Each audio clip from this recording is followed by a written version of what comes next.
데살로니가 후서 3장 6절부터 15절까지 말씀 보겠습니다.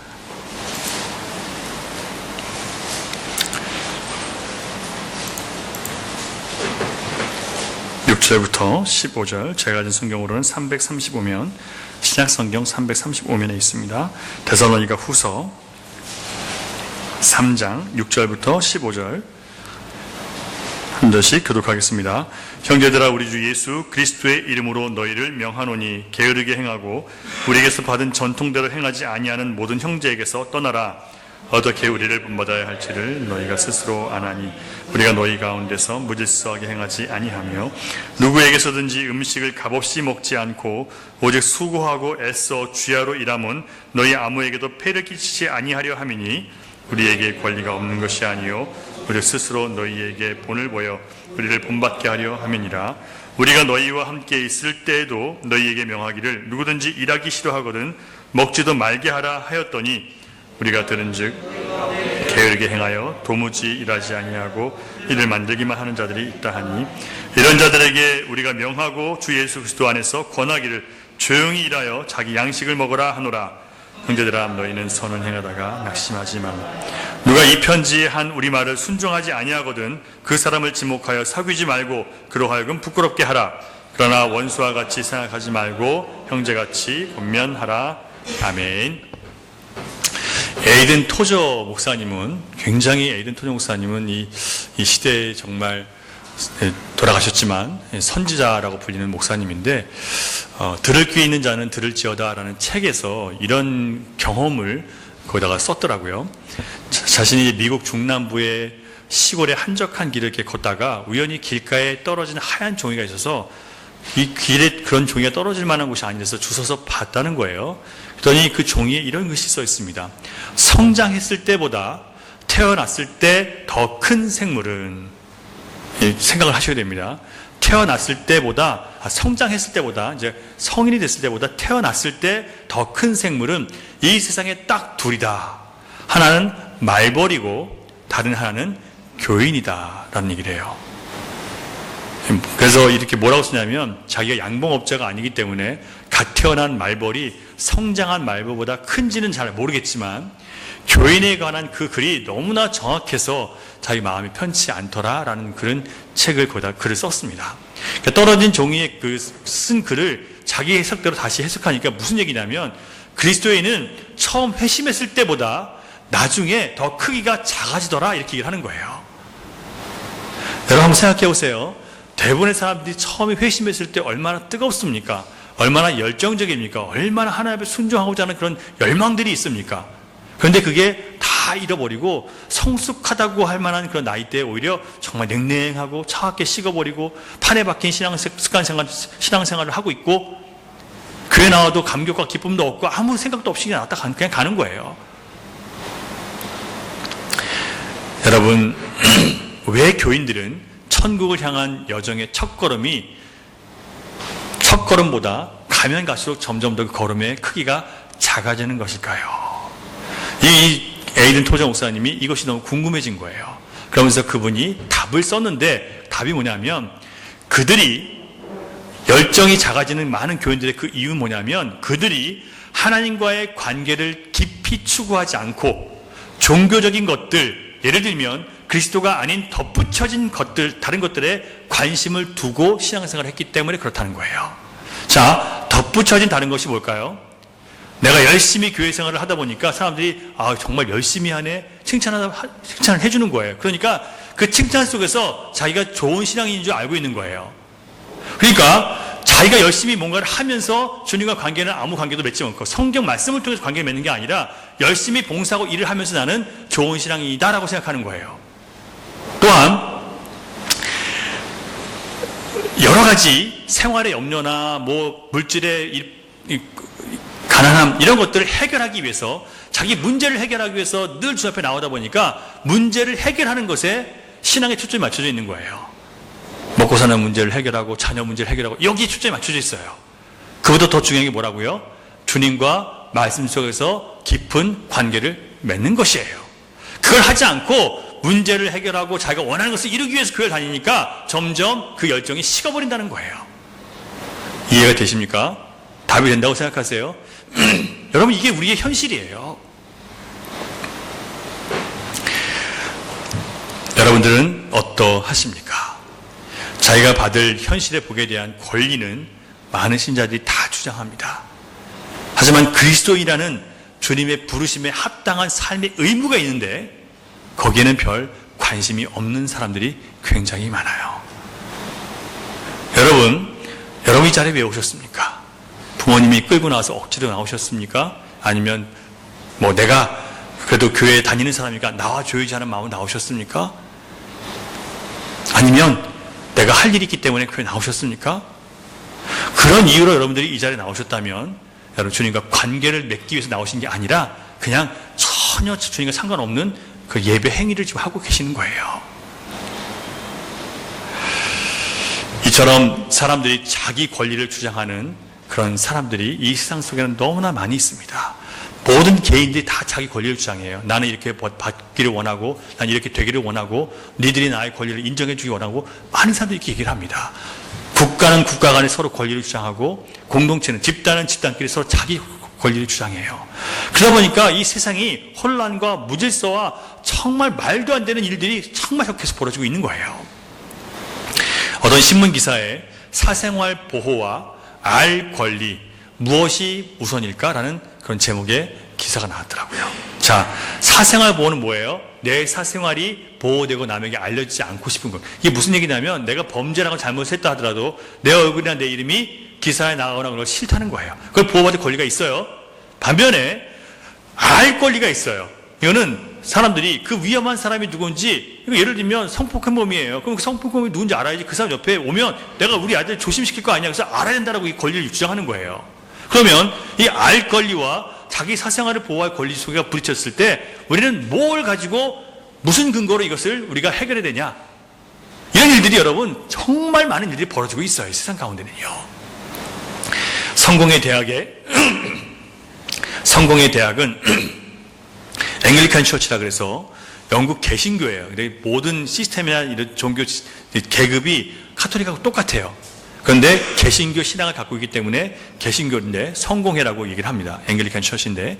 근데 그 성공회 대학, 한국 성공회 대학 사회학부 교수의 글이 실려 있는데 이런 권리대의 충돌들이 수없이 많을 때 예를 들면 이런 거예요. 자, 시위를 하는 사람들, 무슨 불만이 있어서 국가에 길에 나가서 시위하거나 집회를 하는 사람들 있잖아요.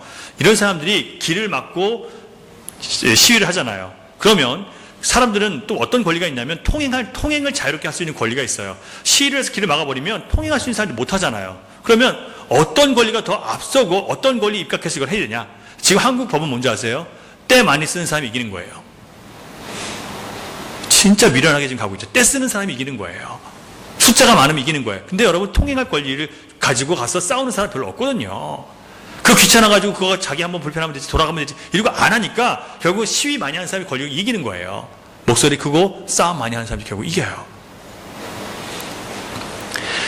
이런 권리들이, 이런 싸움들이 너무나 많이 있습니다. 사회과학자들은요, 모든 권리의 충돌에서 어떤 편이 옳다고 손들어줄 수가 없다고 얘기를 합니다. 하지만 이런 문제들을 해소할 기본 원칙들이 있다고 얘기를 하는데요. 그 사회에서 권리들이 충돌할 때 이걸 해소할 수 있는 기본 원칙이 무엇인지 한번 사회과학자들이 얘기하는 겁니다.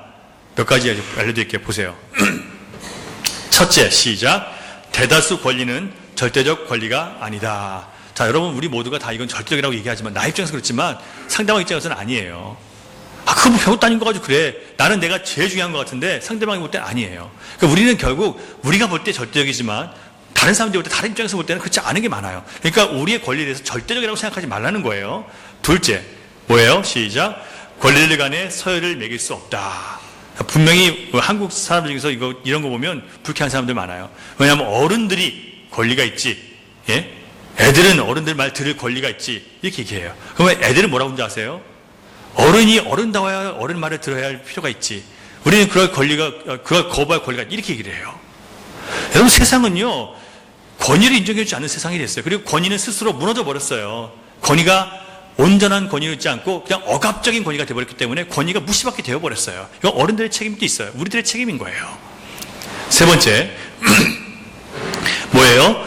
어떤 권리를 모두 다 누릴 수 있는 건 아니다. 내 권리라고, 내가 원하는 권리라고 다 누릴 수 있는 건 아니라는 거예요. 자, 이게 이렇게 세 가지 주면서 서로 양보하라고 얘기를 하는 겁니다. 그러면 이게 여러분 될까요? 누구한테 양보하라고 얘기할 거예요? 각자 양보하라는 얘기인데, 그 얘기를, 대부분 사람들이 이걸 가지고 자기 편을 내기를 원하지, 이거 갖고 다른 사람들 편을 내기를 원하지 않잖아요. 이거 어떻게 하냐 말이에요.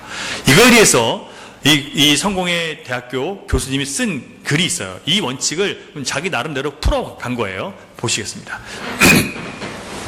자, 인권의 의미는입니다. 의미가 없어졌는데 같이 읽을게요. 시작. 인권의 의미는 원래 인간의 본질적 이익을 보호하려는 것이다. 따라서 권리 충돌이 발생할 때 되도록 약한 사람과 소수자의 눈높이에 인권의 눈금을 맞추는 원칙과 상식을 지켜야 한다. 이렇게 주장을 해요. 여러분 어떻게 생각하세요? 약한 사람과 소수자의 눈높이에 인권의 눈금을 맞춰줘야 한다. 권리가 충돌했을 때. 자, 이런 면은요, 가정이나 교회에서는 가능해요. 근데 세상에서는 안 돼요. 가정에서는 어른이 집안에 내 자식들이니까, 내 새끼들이니까, 그래, 내가 포기하고 너희들 하고 싶은 거 할 수 있어요. 교회도 성숙한 사람들이, 아직 교회 처음 온 사람들이 그렇게 해보세요. 할 수 있어요. 하지만 사회는요, 그게 안 되거든요. 보세요. 그러면 이게 성경적인 주장일까? 성경의 성공의 대학은 신학대학이라는 뜻이에요. 신학대학 교수가 이렇게 얘기를 한 거예요. 자, 되도록 누구에 맞추라고요? 약한 사람과 소수자의 눈높이에 인권의 눈금을 맞춰라. 자, 그런 사람들에게 더 크레딧을 주라는 거죠. 더 그 사람들을 위해 주라는 얘기예요. 자, 성경은 뭐라고 했습니까? 출애굽기 23장 13절을 보면 이렇게 말씀하고 있어요. 가난한 자의 송사라고 해서 편벽되이 두둔하지 말지니라. 이 사람이 가난하고 불쌍하다고 해서 이 사람 편들어주지 말란 얘기예요. 이걸 좀 더 이해하기 쉬운 공동 번역을 보니까요, 이렇게 있어요. 송사에 있어서 누가 이렇게 둘이서 고소하고 고발해 싸울 때 영세민이라고 해서, 영세민이 뭔지 아세요? 다른 사람들 도움받지 않고 못 사는 사람들, 영세민이라고 해서 사정을 보아주어서는 안 된다. 무섭지 않아요, 여러분? 성경이요? 아니, 하나님은 사랑의 하나님인데 뭐 그렇게까지 하세요. 가난하고 힘든 사람이 또 편 들어줘야죠. 이건 여러분 사회주의자들이 하는 얘기예요. 이건 성경의 말씀이 아니에요. 약자들 중에서도 자신의 약함을 이용해서 동정심을 유발하고 자신의 죄를 숨기고는 사는 사람도 굉장히 많죠. 약자가 자기 연약함을 가지고 동정심 유발하고 그래서 이용해 먹는 사람 많잖아요. 한국에 그런 사건들 끊임없이 많이 일어나고 있어요. 보통 약자와 소수자는 자기 권리를 주장할 힘이 없을 때가 많습니다. 저는요, 이런 것은 필요하다고 생각해요. 사회가 이 약자들을 위해서 해줘야 될 것은 뭐냐면요, 사실 강한 자들은요, 뭘 갖고 있는 줄 아세요? 돈을 갖고 있고 정보를 갖고 있고 그리고 자기를 지지해줄 힘을 갖고 있어요. 그렇죠? 약자는 이런 것들이 없어요. 돈도 없고 정보도 없고 자기를 지지할 힘도 없어요. 그러니까 약자들에게 사회에 할 일은 그들의 편을 들어주는 게 아니라 그들이 동등한 기회를 갖고, 예를 들면 돈이 많아서 좋은 변호사 데리고 싸우는 사람과 돈이 없어서 변호사도 못 쓰고 이거 뭐 국선 변호사 데리고 와서 이렇게 소송을 해야 되는 사람과 같이 동등한 입장에서 변호사가 어떻게 힘이 있든지 그게 중요한 게 아니라 똑같이 자신을 변호할 기회를 주고 그 다음에는 판결을 어떻게 해야 돼요? 공정하게 해야죠. 중요한 것은 동등한 기회를 주는 것이 중요한 것이지 이 사람의 편을 들어주는 게 중요한 게 아니라는 거예요. 그런데 사회가 지금 이 사회학부 교수는 그런 식으로 설명을 하는 거예요. 무조건 대부분 약자와 소외된 사람들의 편을 들어주는 게 맞다라고, 이게 원칙이라는 거예요. 성공의 대학은 결국 어떤 쪽으로 갔냐면요, 그래서 성공의 교단은 지금 동성애자 목사가 있고요, 동성애자를 그냥 인정해 주는 게 아니라 목사 중에 동성애자들이 있어요. 왜 그런지 아세요? 소수와 약자들의 인권을 보호하다 보니까 그게 중요하니까 결국은 그렇게까지 갈 수밖에 없는 거예요. 자, 여러분, 성경은요 그렇게 가르치지 않지만 우리는 우리 편에서 불쌍한 사람이 더 불쌍하니까 이 사람도 도와줘야지, 이런 감정적인 것 때문에 오히려 하나님의 정확한 말씀 우리가 흐트러 놓을 수 있다는 거예요. 자, 여러분, 교회는 억울한 사람들 구제해 주는 구호기관 아닙니다. 교회는 가난한 사람들 먹이고 입히는 구제기관 아닙니다. 교회는 사회봉사기관 아니에요. 이웃을 돕고 이웃에게 무슨 편의를 제공하는 사회봉사기관 아니에요. 물론 교회는 그런 일들을 해야 돼요. 그런 기능이 있어요. 하지만 교회의 핵심은 그게 아니에요. 예수님 이 땅에 왜 오셨습니까? 가난하고 소외된 자들, 그들 병든 자들 위해서 오셨습니까? 아니요. 그들의 죄를 사해 주시기 위해서 오신 거예요. 예수님 말씀하세요. 내가 온 것은 죄인을 불러 뭐하러 오셨다고요? 회개시키러 오셨다고 했어요. 그러니까 여러분, 우리가 교회를 통해서 해야 될 가장 중요한 일은요, 모든 사람들이 가난하던 부하던 약자이든 강자이든 교회 와서 우리가 뭔지 깨달아야 돼요. 우리가 죄인인 걸 깨달아야 되는 거예요. 교회는 그걸 해야 되는 거예요. 모두가 죄인이기 때문에 우리는 주님의 은혜와 용서가 필요한 사람들이지, 가난하니까 나에게 물질이 필요하고 이런 걸 추구하고 교회 오면 안 되는 거예요. 근데 많은 사람들이 이렇게 해서 교회 오고, 교회는 그런 기관인 것처럼 생각해요. 특히 여러분, 좌파적인 교회일수록, 좌파적인 사상을 가진 교회일수록 더욱이 이렇게 말을 해요. 여러분, 교회는요, 내가 죄인인 걸 깨닫고 우리를 위해서 죽으신 예수 그리스도를 우리가 찾고 구하고 그 앞에 엎드리게 만드는 곳이 교회입니다. 이 일을 놓치면 그 교회가 아무리 선한 사업을 많이 하고 아무리 많은 사람들 도와준다 할지라도 그건 교회가 아니라 그냥 기관이에요. 이렇게 모든 권리가 서로 충돌하고 해결이 안 되는 혼란한 사회 가운데 우리가 살고 있는데, 인간들이 하나님을 인정하지 않고 인간 스스로를 최고의 권위로 생각하고 있기 때문에, 최고 가치 있는 존재로 여기기 때문에, 인본주의적인 인권의식 때문에 이렇게 세상이 되어버린 거예요. 모두가 자기가 다 제일 귀한 인간인 줄 알고 있어요. 세상 사람들이요. 여러분, 성경은 뭐라고 얘기하냐면, 사람은 존귀하나 뭐 같대요? 멸망하는 짐승 같대요. 하나님은 우리 존귀하게 만드셨어요. 그런데 우리가 우리 마음 따라, 우리 생각 따라, 우리 욕망 따라 살아가니까 뭐처럼 됐어요? 멸망하는 짐승처럼 되어버렸다는 거예요. 이게 인간의 현실이에요. 근데 우리 인간들 뭐라고 그래요?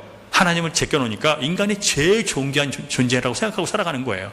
그래서 잘못된 기본 의식 속에서 이 잘못된 인권 의식이 나오니까 하나님 제껴두고 인간, 서로 차이가 제일 중요한 인간이라고 얘기하는 거예요.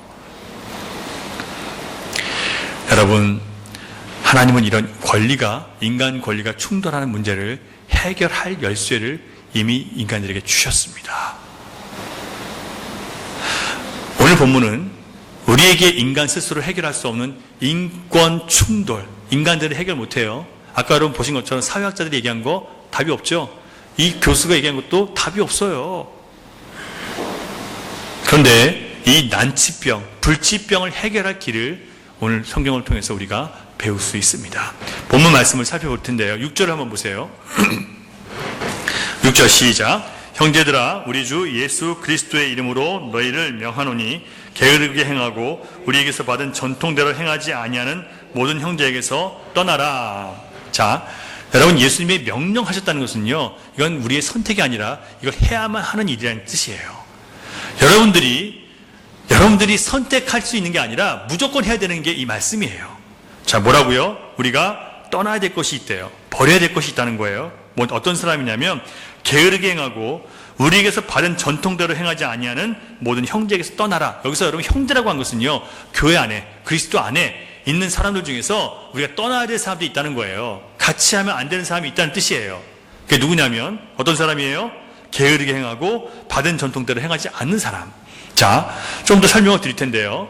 여기서 게으르다고 한 말을 우리말 성경 다른 번역본을 보거나 영어 성경을 보면요, 이런 뜻이 있습니다. 게으르다는 뜻이 아니라 무절제한, 무질서한, 불규칙한, 훈련되지 못한 등의 뜻이 있어요. 이게 무슨 얘기냐면, 성경 말씀에, 하나님 말씀을 따라서 살지 않고 절제하지 않고 내가 하고 싶은 대로 사는 사람 얘기하는 거예요. 하나님 말씀은 절제하라고 하는데 내가 절제하지 않으면 이건 하나님 말씀 떠난 사람이죠. 무절제한 거예요. 무질서라는 것은요, 하나님 우리에게 이렇게 살라고 하신 질서들이 있어요. 도덕적인 질서가 있고 영적인 질서가 있어요. 그걸 떠나서 내가 내 마음대로 살아가는 것을 무질서라고 얘기하는 거예요.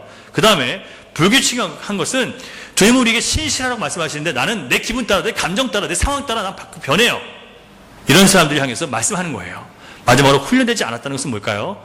주님 말씀이 분명하게 우리에게 주어졌음에도 불구하고 나는 그 말씀을 따라 살고자 하는 마음이 없어요. 훈련을 받아야 되는데 난 그런 거 안 해. 귀찮아. 떠나버리는 거예요. 자기 편할 대로 사는 거예요. 그래서 이런 사람들 향해서 뭐 하라고요? 그런 사람들로부터 떠나라.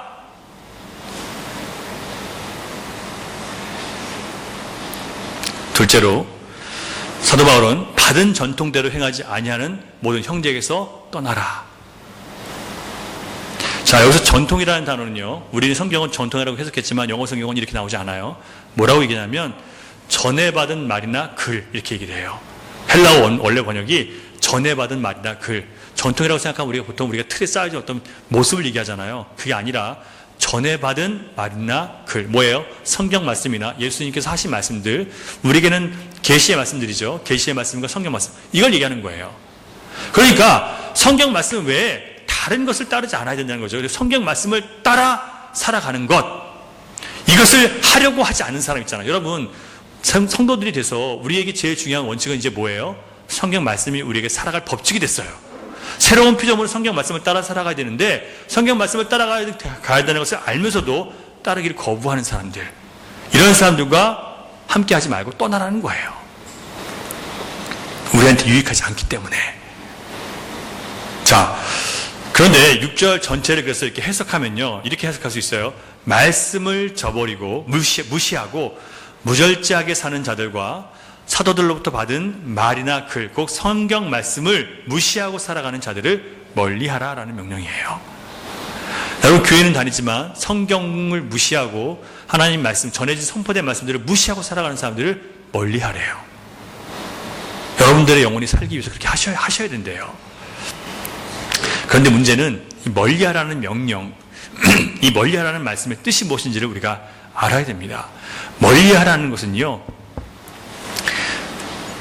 여기 보니까 떠나라고 했는데, 떠나라고 하는 말은 물러나다, 멀리하다라는 뜻이에요. 자, 떠나라고 했는데 이것은 무슨 뜻이라고요? 물러나다, 멀리하다. 이게 무슨 얘기냐면 하나님 말씀을 무시하고 사는 사람들로부터 자기 자신을 좀 멀리 두라는 거예요.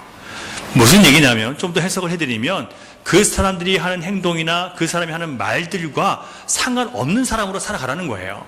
그들과 가까이 있으면서 물들지 말고 좀 멀리 있으라는 거예요. 여기서 그 사람들을 떠나라고 했다고 해서 그 사람들을 소외시키고 무시하라는 뜻이 아니라는 것을 여러분 아시기 바랍니다. 예, 좀 그런 행위에 대해서 멀리하고 가까이 하지 말라는 의미고요. 그래서 사도 바울은 데살로니가 교회 성도들에게 그러면서 이제 뭘 얘기하냐면 자신이 너희들에게 어떤 모습을 보여주고 살았는지를 기억하라는 거예요. 6절 말씀 보시겠습니다. 7절 시작. 어떻게 우리를 본받아야 할지를 너희가 스스로 아나니 우리가 너희 가운데서 무질서하게 행하지 아니하며. 자, 사도 바울은 그 데살로니가 교회에 있을 때 그들 앞에 어떻게 보여줬냐면 무질서한 모습을 보여주지 않았다는 거예요. 지금 이 데살로니가 교회 성도들에게 지금 얘기하는 거예요. 누가 있기 때문에? 무절제하고 하나님 말씀을 무시하는 사람도 있기 때문에 그들에게 나는 그렇게 보여주지 않았다라고 지금 말씀을 하는 겁니다. 그래서 나를 본받아야 된다라고 말씀을 합니다. 여러분, 한 교회 안에 묶여 있어도요, 우리 한 사람 한 사람이 이 말씀으로 자신을 돌아보지 않고 또 그렇게 살려고 하지 않으면요, 교회는 갈등과 부조화로 인해서 고통을 받을 수밖에 없어요. 한 사람 한 사람이 다 이 말씀으로 자기 자신을 비춰서 이 말씀으로 살아가야 돼요. 그렇게 안 하면요, 그 누군가 때문에 교회는 항상 문제와 고통이 생기는 거예요. 여러분, 신앙생활이 행복하지 않고 교회 생활이 재미없다고 느끼시는 분은 먼저 내가 우리 주님 말씀을 따라서 말씀이 이끄는 삶을 살아가고 있는지 자신을 좀 점검해 보시기 바랍니다. 다른 거 하지 마세요. 소용없어요. 먼저 내 신앙이 희미해졌을 때 내가 주님 말씀 따라 살고 있는지, 주님과의 관계 속에 살고 있는지, 이걸 먼저 생각해 보세요. 7절을 보니까 사도 바울은 자신과 동역자들이 무질서하고 무절제하게 살지 않았다라고 그렇게 말을 합니다. 여기서는 무질서라고 말을 했지만 다른 성경 번역본을 보면 무절제라는 말이 나옵니다. 무슨 얘기냐면 자기가 전한 성경 말씀대로 살려고 무진장 애를 쓴 거예요. 나는 이렇게 전하면서 나는 이렇게 안 사는 게 아니라 전한 대로 살기 위해서 자기를 절제시키고 또 양보하고 또 뒤로 자기 자랑하지 않고 숨고 겸손히 자기 낮추고 끊임없이 이렇게 살아간 거예요. 사도 바울과 동역자들이 주님 안에서 훈련된 모습 중에 한 가지가 바로 이것이었습니다. 뭐냐면 자기가 주장할 수 있는 권리가 있음에도 불구하고 그 권리를 주장하지 않고 오히려 그 권리를 포기한 겁니다. 여러분, 세상은 이걸 못해요. 각자 자기 권리를 주장하고 그 권리를 상대방에게 인정시키기 위해서 변호사를 쓰고 뭐 별일을 다 하는 거예요. 하지만 주님은 우리가 포기하라고 하세요. 그럼 여러분 이거에 대해서 아니 세상에서 그러면 우리가 무조건 다 손해보고 살아가는 거예요? 이건 그런 의미가 아니에요. 형제라는 것은요, 교회 안에 들어왔을 때 그 얘기를 하는 거예요. 물론 여러분 교회 바깥에 나가서 우리가 싸워서 유익이 되지 않고 이걸 싸우지 않으므로 이 사람의 영혼을 구원하고 그리스도인의 덕을 세울 때는요, 여러분 포기하셔야 돼요. 기준이 분명하셔야 됩니다. 여러분들이 이 싸움을 하지 않고 여러분들이 포기할 때, 여러분의 권리를 포기할 때 상대방에게 그 영혼을 구원할 수 있는 길이 있거나 아니면 상대방에게 내가 그리스도인의 모범을 보여야 되는 순간이라면 여러분 그걸 포기하셔야 돼요. 그렇지 않고는 여러분 세상이 가지고 있는 법 가지고 여러분이 싸워야 할 때도 있어요. 무조건 여러분 그냥 다 포기하고 살라는 게 아니에요. 진리와 진실을 위해서는 싸우셔야 돼요. 하지만 그게 아닌 거, 여러분 무슨 뭐 그런 거 아닌 것 갖고 싸우는 일들 많잖아요. 물질 때문에 싸우고 자기 어떤 이 기득권 때문에 싸우고, 교회도 그런 일이 많잖아요. 누가 교회 주인이냐고 싸우는 거, 이런 거 하지 말라는 얘기예요. 사도 바울은 영적인 양식을 먹이는 사람이었기 때문에 데살로니가의 교회 성도들에게 유의 양식을 대접받을 권리가 있었습니다. 근데 바울은 아무에게도 값없이 먹지 않았다라고 그렇게 고백을 합니다. 값없이 먹는다는 것은요, 선물로 먹는다는 뜻이에요. 그러니까 돈을 안 주고 받는 것은 선물이잖아요. 그래서 무슨 얘기냐면 복음을 전하면서 단 한 번도 사도 바울은 수고한 대가를 바라지 않았는데 그 복음을 전해받은 사람들이 너무 기쁘고 감사해서 사도 바울에게 내가 밥 한 번 좀 공짜로 선물 살 수 있습니까? 얘기한 거예요. 그랬더니 사도 바울이 그것도 거부한 거예요. 그리고 자기가 수고해서 일해서 밥을 벌어서 먹고 살았다는 거예요. 그렇게 한 이유가 그들에게 본을 보여주기 위해서라고 얘기를 합니다. 그 첫 번째 본이 뭐냐면 그들에게 누구에게도 내가 폐를 끼치지 않기 위해서. 믿음이 연약한 사람들에게 폐를 끼치는 게 아니에요. 여러분 믿음이 자라서 즐겁게 나눌 수 있는 사람들에게는요, 서로 나누고 나누는 거는 기쁨이에요. 하지만 이제 믿음이 없어서 이제 예수 처음 믿기 시작한 사람들에게 예수 믿었으면 이런 것부터 해야 되라고 돈부터 헌금부터 하라고 그러고 우리 교회 뭐 이런 거 무슨 뭐 현기에 뭐 물질 모으니까 돈 내 이렇게 하면요, 그 사람 어떻게 될까요? 아유 교회 다니면 돈부터 내야 되는 건 이렇게 생각하는 거예요. 여러분 그거 하면 안 돼요. 그래서 사도 바울은 그런 오해를 사지 않기 위해서, 그리고 부담을 주지 않기 위해서 복음을 거저 주는 거예요. 그리고 그 복음을 받은 사람들한테 얻어먹을 권리가 있음에도 불구하고 얻어먹지 않는 거예요. 여러분 이 목사님이 신방을 오면 부담스러운 게 뭐냐면 신방하면 목사 밥을 먹여야 되고 또 신방 헌금을 줘야 되고 뭐 신방했다고 또 이제 수고했다고 헌금을 주고 이러니까 그것 때문에 부담스러워가지고 신방 오늘 요즘 같은 때 경기가 나올 때 신방도 힘들어 이렇게 생각하시는 분들이 있어요. 여러분 그거는 그렇게 한 것이 잘못이지만 그 신방을 해서 그걸 받고 하는 게 습관적으로 돼버린 게 잘못이에요. 여러분 그런 것들을 하지 않아야 되는데 목회자들이 이렇게 했기 때문에 마치 이게 당연한 것처럼 어떤 뭐 신방하면 봉투를 내놓고 그부터 시작해야 되는 것처럼 생각하게 만든 게 잘못이에요. 절대 성경은 그렇게 가르치지 않아요. 이게 진실이에요. 여러분 우리가 누구에 찾아가서 위로하든 말든 그걸 내가 했다고 해서 거기서 밥을 얻어먹고 내가 뭘 하는 게 아니에요. 우리 선물을 가지고 가는 거예요. 그게 진짜 신방이에요. 그래서 사도 바울은 누구에게도 폐를 끼치고 싶지 않고 무엇보다 더 중요한 것은 권리가 있음에도 불구하고 내가 권리를 포기하는 것을 본으로 보여주고 싶었다는 거예요. 권리가 있음에도 불구하고 권리를 주장하지 않고 그걸 포기하는 모습을 그들에게 보여주고 싶었던 거예요. 여러분 사도 바울은 얻어먹을 권리가 있었습니다. 그럼에도 불구하고 그가 포기한 것은요, 고린도서 7장을 보면 이런 말씀이 있습니다. 내가 너희에게 신령한 것을 뿌렸은즉 너의 육적인 것을 거두는 것은 과한 것이 아니다. 그건 할 수 있는 거래요. 하지만 내가 그 권리를 쓰지 않고 범사에 참는 것은 그리스도의 복음에 장애가 없게 하려 함이라. 이게요. 여러분 생각해 보세요. 목사가요, 막 교회에서 이런 분들 가끔 있어요. 왜 목사 월급이 이렇게 좀 적어서 이 물가가 이렇게 올라가는데 목사 월급도 좀 알아서 맞춰서 올려줘야 되는 거 아니에요? 이렇게 얘기를 하잖아요. 그러면 여러분 성도들이 뭐라고 생각하는 줄 아세요? 성도들 중에서 남의 밑에서 일하는 사람도 있단 말이에요. 그 사람도 똑같이 월급이 안 오르잖아요. 그런데 목사가 와가지고 왜 나는 월급 안 오르죠? 이러면 그 사람들이 어떤 마음이 들까요? 아니 희생하고 그렇게 살라고 하면서 자기는 이렇게 돈 갖고 이렇게 살아가나 이런 마음이 들죠. 그러면 목사 설교가 들리겠습니까? 안 들리겠습니까? 안 들리는 거예요. 그래서 여러분 목사는요 그걸 참아야 되는 거예요. 그 권리가 있어도 너무 힘듭니다 이렇게 할 권리가 있어도 참아야 되는 거예요. 왜냐하면 말씀의 장애가 일어나지 않도록 하기 위해서요. 사도 바울은 그것을 보여주겠다는 거예요. 권리가 있음에도 불구하고 참는 것. 특별히 데살로니가 교인들 중에서는요 잘못된 종말 사상을 가지고 있어서 게으름과 나태에 빠진 사람도 있었습니다. 어차피 세상 곧 끝날 텐데 예수님 곧 오실 텐데 일하면 뭐하냐, 그냥 그동안 못했던 거나 한번 실컷 하다가 죽자. 이런 사람들을 바로 무질서하고 무절제한 사람이라고 얘기를 하는 거예요.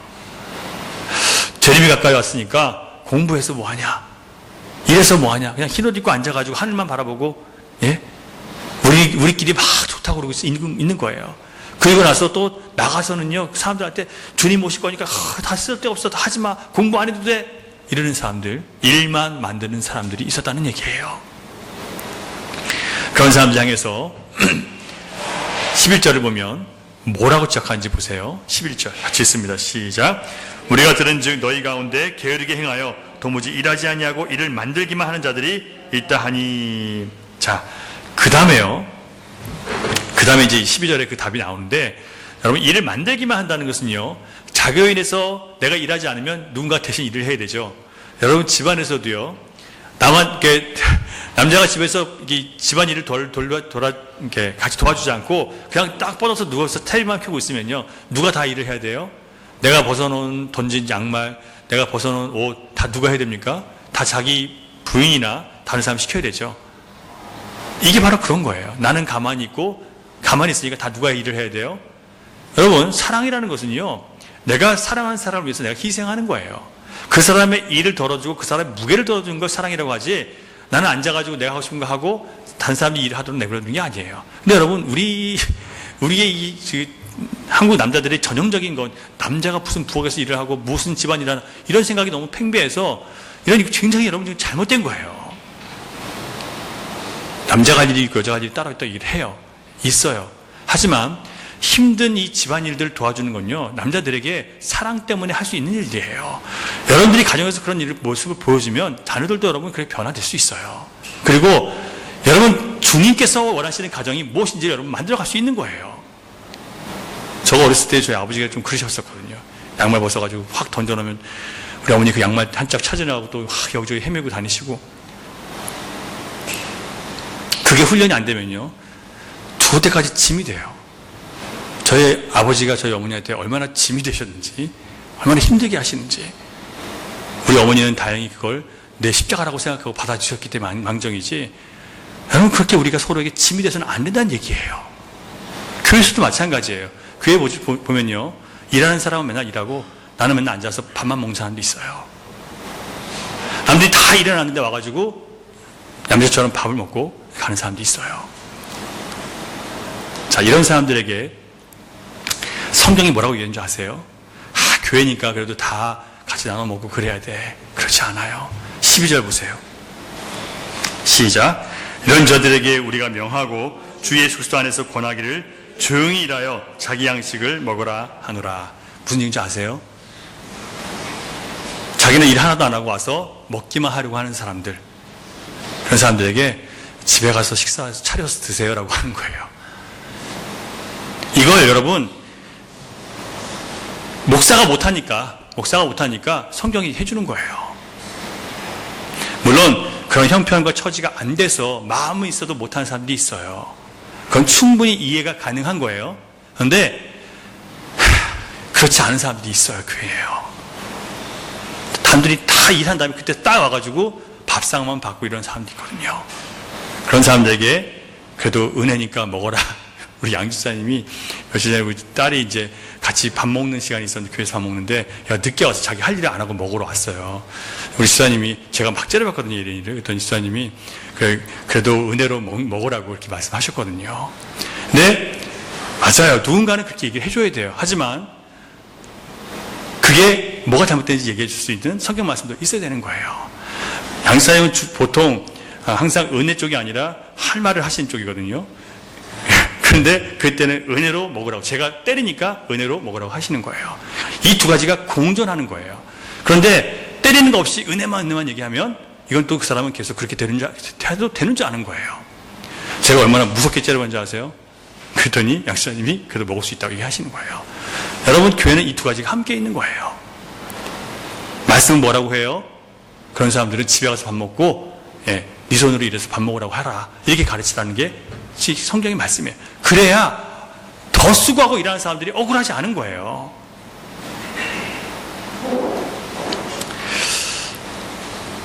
교회 안에서 자신이 해야 할 일을 하지 않고 세상에서 자기 성공한 얘기, 자기 자랑, 자식 자랑 떠들고 남의 험담이나 하는 사람들, 교회 안에서 일을 만들어내는 사람들 때가 더 많이 있습니다. 성도는 복음을 전하고 서로 위로하고 잘못을 권면해서 회개로 이끌고 격려해 줘야 되는 사람들이지 세상 얘기하려고 모인 게 아니에요. 그래서 성도들이 모여서 남의 말이나 하고 자기 혀를 제어하지 못하니까, 절제하지 못하니까 세상 흔적을 버리지 못하는 사람들처럼 교회 안에 분쟁과 분란을 자꾸 일으키는 거예요. 그런 사람들을 지목해서 사귀지 말라라고 성경에 써 있어요. 그런 사람들을 지목해서 사귀지 말라는 거예요. 자, 이러면 또 골치 아파지죠. 그러면 교회에 그 사람들 딱지를 붙이라는 거예요. 아, 저 사람은 저 이런 사람이니까 저 사람하고 가까이 하지 마, 이런 뜻일까요? 이것도 우리가 그렇게 해석하면 안 돼요. 14절을 보면 누가 이 편지에 한 우리 말을 순종하지 아니하거든 그 사람을 지목하여 사귀지 말고 그로 하여금 부끄럽게 하라. 사귀지 말고 부끄럽게 하라. 자, 여러분, 지목하다는 뜻을요, 영어성 용어를 보니까 take note 하라는 거예요. 그 사람을 주의하라는 거예요. 경계하라는 거예요. 무슨 얘기냐면 이 사람은 좀 잘못된 신앙의 모습을 갖고 있으니까 이 사람이 하는 모습을 좀 주의 깊게 살펴보고 좀 이렇게 기다려보자는 거예요. 그 사람이 사람들한테 소문내가지고 저 사람은 사귀면 안 돼, 이렇게 하라는 게 아니라 내가 내 혼자 이 사람은 조금 신앙의 모습이 다르니까 내가 좀 주의해서 봐야지 하고라는 거예요. 이해되시죠? 절대로 저 사람 이랬다 저랬다 손가락질 하시면 안 됩니다. 그리고 사귀지 말라는 뜻은 뭐냐면요, 성경을 보니까 여러 가지 헬라어 뜻이 있어요. 제일 중요한 뜻은 뭐냐면 끊어버리라는 뜻이 아니에요. 사귀지 말라, 끊어버리라는 뜻이 아니라 섞이지 말라는 뜻이 있어요. 이런 사람들의 행위, 그런 사람들의 모습과 내가 섞이지 않도록 주의하라는 뜻이에요. 이해가 되시죠? 그런 사람들을 보면서 저런 모습에 내가 섞이면 안 되겠구나, 저런 모습을 내가 닮아가면 안 되겠구나, 저런 사람들의 모습에 내가 동참하면 안 되겠구나 라는 것을 생각하는 것이지 그 사람들을 따돌리거나 버리거나 나가라고 하는 게 아니에요. 그래서 여러분 15절 보니까요, 15절 보니까 원수같이 생각하지 말고 모처럼 하라고요, 형제같이 권면하라고 하는 거예요. 여러분, 우리가 사귀지 말고 떠나라고 하면 그건 뭐예요? 이게 끊어버리라는 거 아니에요? 그건 원수죠. 그런데 여기 뭐라고 하냐면 원수처럼 생각하지 말고 형제처럼 계속 권면하라는 거예요. 자, 그러면 우리 이제 들었습니다. 뭘 들었어요? 이 편지에 기록된 하나님 말씀을 듣고도 자기 권리를 포기하지 않고 자기 권리를 내세우고 일도 안 하면서 다른 사람들 힘들게 하는 사람들이 있어요. 교회에 분명히 있단 말이에요. 어떻게 하자고요? 주의하고 보고 나는 그러한 모습을 갖고 살지 않도록 자꾸 내가 더 나서서 더 열심히 섬기고 봉사하는 모습을 보여서 그렇지 않은 사람들이 부끄럽게 만들도록 하라는 얘기예요. 그 사람과 똑같이 사지 말고.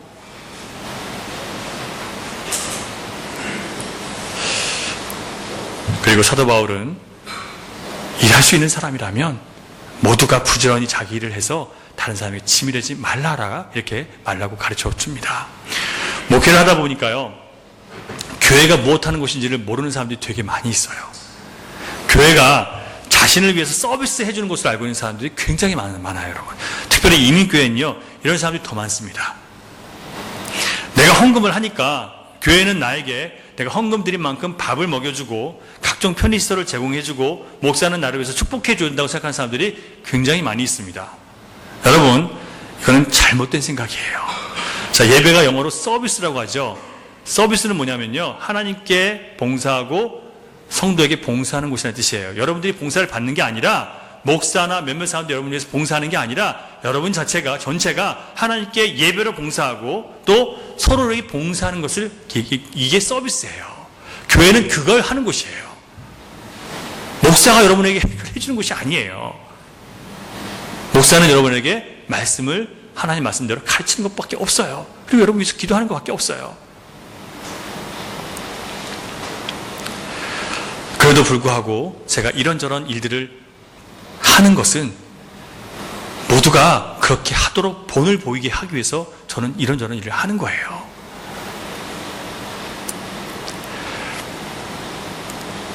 여러분, 교회는 하나님을 기쁘시게 하기 위해서 자신의 행복할 권리를 내어드리는 곳이, 그걸 연습하는 곳이 교회입니다. 이웃을 행복하고 즐겁게 해주기 위해서 내가 대접받고 내가 앉아서 먹을 권리를 포기하는 그런 곳이 교회입니다. 교회는 높은 자리에 앉아서 낮은 자리에 있는 자들에게 내 발 씻으라고 요구하는 곳이 아니라 여러분, 선생이 제자들의 발을 씻어주는 곳이 교회입니다. 그래서 여러분, 사회에서 대접받고 유명한 높은 사람들 교회 오면 교회에서는 주차장 관리, 설거지 이런 거 시켜야 돼요. 사회에서 나는 이런 위치가 있으니까 난 교회에서 그런 거 안 한다? 아주 못된 생각이에요. 그런 사람에서 교회는 더 낮은 일을 시켜야 돼요. 그래서 그걸 복종할 때 그 사람이 진짜 이제 자기 권리를 포기하는 법을 배우는 거예요. 교회는 자신이 가장 헌금 많이 한다고 내가 교회에 지분이 있는 것처럼 생각하고 자기 권리를 주장할 수 있는 곳이 아닙니다. 그래서 저는 그런 사람들 많이 봤어요. 이민교회 와서. 교회가 작으니까 한 사람의 액수가 크잖아요. 그러면 자기가 교회 주인인 줄 알아요. 자기 가족 숫자가 많으면 그 가족 숫자가 교회를 먹여 살린다고 생각해서, 목사를 먹여 살린다고 생각해서 목사에게 자꾸 실력 발휘를 하려고 하는 사람들이 있어요. 참 불쌍한 사람들이에요.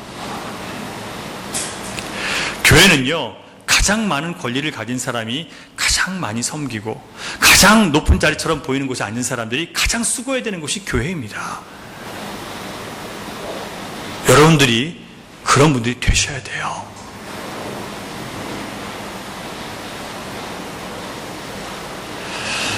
가만 앉아서 먹는 거 하지 마세요. 숟가락 하나라도 여러분 들고 움직이는 거 그렇게 하세요.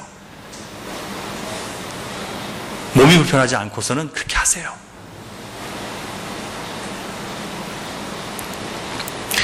그리스도인들은 예수 그리스도를 닮아가는 사람들을 그리스도인이라고 얘기하는 겁니다. 여러분, 그리스도를 닮아가고 계십니까? 그리스도인이라는 이름에 걸맞게 지금 살고 계십니까?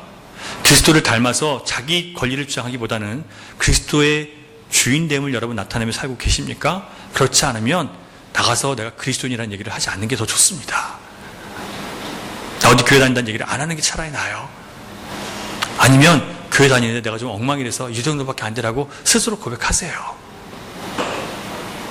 이런 얘기가 있어요. 나폴레옹이 군인들이 있는 곳에 지나가는데 우연히 어떤 병사가 나폴레옹에 대해서 막 욕을 하는 거예요. 뭐라고 하냐면, 나폴레옹 그놈은 진짜 게으르고 말썽만 부리고 그놈 때문에 우리 부대가 너무 힘들어서 진짜 미치겠어, 막 욕을 하고 있는 거예요. 나폴레옹이 지나가는데 듣는데 자기 이름이 나오니까 가서 뭐라고 하지도 못하고 민망해서 그냥 일단 돌아갔어요. 그러고 나서 나중에 이제 그 장교를 불러서 도대체 그 부하가 왜 지금 나를 이렇게 욕하냐 물어본 거예요. 그랬더니 그 부하가 얼른 알아듣고, 사실 그 부하가 얘기한 거, 장교가 뭐라고 했냐면, 그 부하가 얘기한 것은 나폴레옹 장군님을 얘기한 게 아니라 나폴레옹이라는 병사가 있는데 이놈이 너무나 게으르고 그냥 열심히 일 안 하고 다른 사람들 다 힘들게 만드는 고문관이라서 그 녀석 욕을 한 겁니다라고 얘기를 한 거예요. 이 말을 듣고 나서 나폴레옹 장군이 이 나폴레옹 병사를 딱 부릅니다. 그리고 뭐라고 얘기를 한 줄 아세요? 네가 이 부대에 계속 있으려면 이름을 바꾸든지 아니면 자네 행동을 바꾸든지 둘 중에 하나를 선택하게 해. 여러분이 그리스도인이라는 이름으로 교회 안에 있으려면 여러분들이 바뀌시든지 아니면 여러분들이 그리스도인의 이름을 포기하시기 바랍니다.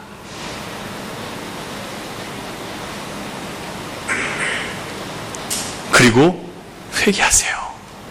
내가 그리스도인이라는 이름으로 못 살았구나.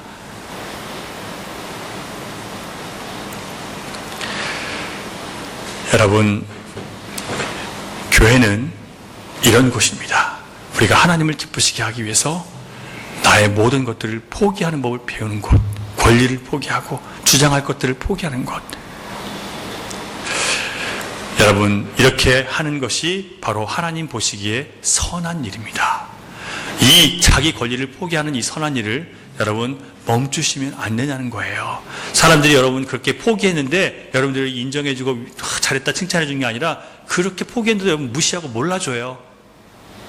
그리고 여러분이 포기했음에도 불구하고 억울한 일을 당해요. 그래도 여러분 포기하지 마시고 낙심하지 말고 끝까지 그 일을 하라고 사도 바울은 오늘 권면하고 있습니다. 13절 보면요, 형제들아 너희는 선을 행하다가 낙심하지 말라.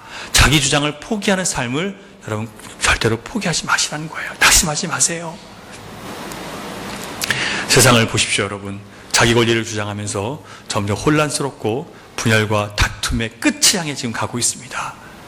그런데 여러분, 신자는요 교회 생활을 통해서 그리스도인답게 자기 권리를 포기하고 내려놓는 절제와 순종의 연습을 끝까지 잘 해 나가야 됩니다.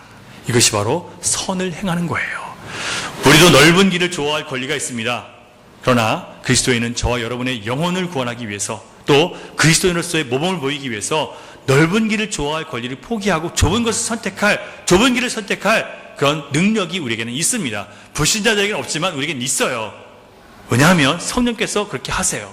좁은 길을 걸으며 항상 기뻐하는 것, 주의 영이 함께 계시기 때문에 할 수 있는 거예요.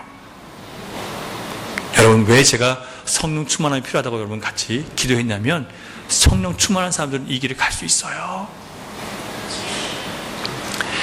여러분이 그리스도인이라면 적어도 교회와 가정 안에서라도 내가 쉬고 내가 즐길 권리를 포기하시고 좀 더 편하고 좀 더 수고하고 오히려 좀 더 수고하고 더 애를 쓰므로 나를 통해서 나의 가족과 내 교회 공동체가 그리고 내가 만나는 영혼들이 그리스도를 나를 통해서 볼 수 있게 되기를 여러분 바라는 삶을 살아내실 수 있기를 부탁드립니다.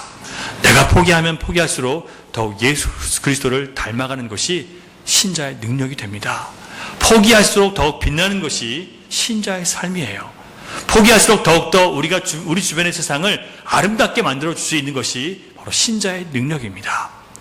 주님의 성령께서 저와 여러분을 그렇게 변화시킬 줄 믿고 우리 함께 잠깐 기도하기를 원합니다. 기도하겠습니다. 여러분 기도하실 텐데요. 우리가 얼마나 주님 말씀 안에서 나를 내려놓고 포기하는지, 한 영혼을 살리기 위해서 또 그리스도인이라는 그 이름대로 살기 위해서 내가 얼마나 많은 권리를 포기하고 살았는지 돌이켜보니 정말 부끄러운 것밖에 없습니다. 내 권리를 주장하느라고 바득바득 우기고 싸우느라고 다른 사람들에게 상처를 입힌 우리의 과거의 삶을 저 앞에 인정하고 회개합니다. 내가 옳다고 주장하느라고 다른 사람들에게 상처를 입히고 마음 상하게 한 나의 모든 죄를 허물을 용서해 주시고 이제 나의 권리를 포기하고 다른 사람들을 받아주고 이해해주고 인정할 수 있는 그런 넓은 마음 허락해 주셔서 나를 통해서 한 영혼이 구원받게 하시고 나를 통해서 한 그리스도인이 여전히 이 땅 가운데 살아있다는 것을 보여줄 수 있는 그런 삶을 살아낼 수 있도록 도와주십시오. 함께 잠깐 기도하기를 원합니다. 기도하겠습니다. 주님 감사합니다. 오늘도 우리에게 말씀을 주시고 저 앞에 서게 하시니 감사합니다. 우리의 권리를 포기하고 주 앞에 서는 것 무엇인지 우리에게 가르쳐 주시니 감사합니다.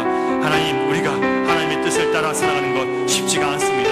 그러나 주님, 우리가 우리 자신의 권리를 주장하고 내 뜻을 구하고 내가 원하는 것을 살아갈 때 주님 그 모든 것들이 무너지고 쓰러지는 것을 깨닫게 하시니 감사합니다. 다시 한번 주 앞에 저를 구하오니 하나님, 우리가 설 수 있도록 인도해 주시고 나의 권리, 나의 주장이 아니라 아버지 하나님, 오늘도 주님의 뜻이 나를 통해 이루어질 수 있기를 간절히 원하며 주님의 나라가 임할 수 있기를 간절히 원하며 아버지 하나님 음성을 들을 수 있는 자를 수 있기를 간절히 원하오니 주여 주님 말씀대로 살아갈 수 있는 교회가 될 수 있도록 인도해 주옵소서.